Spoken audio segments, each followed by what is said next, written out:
L'increment de la desigualtat no és estructural perquè hi ha hagut etapes, fins i tot en la història del capitalisme, en què les bones polítiques van aconseguir de reduir aquestes desigualtats.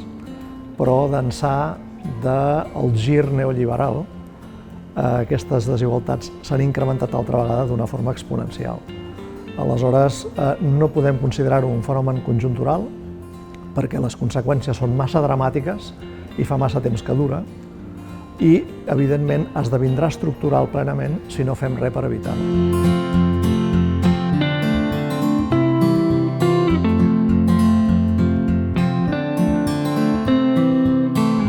Law can be formed, it's malleable, and if you have access to good lawyers, they can use existing legal institutions and fashion new capital asset, that is wealth-generating assets from them. If you don't have access, or the law already doesn't give you access to, for example, defending your claims in court, then you are disadvantaged. So the law is biased in that sense, and it can be used to produce wealth and inequality.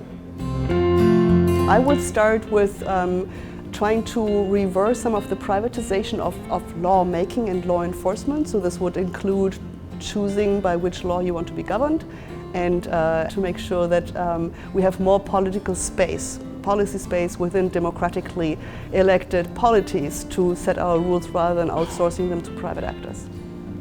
Any market requires contracts and property rights, at the very least. I think they do require much more when we talk about complex markets, but even simple markets require property rights and contracts, and these work only if they also are enforceable. And for enforcement, peaceful enforcement, you need a state. Otherwise, these people would have to hire their own private agents and build their fences and incur all the costs that go along with the legal system privately, and I don't think they would like to do that.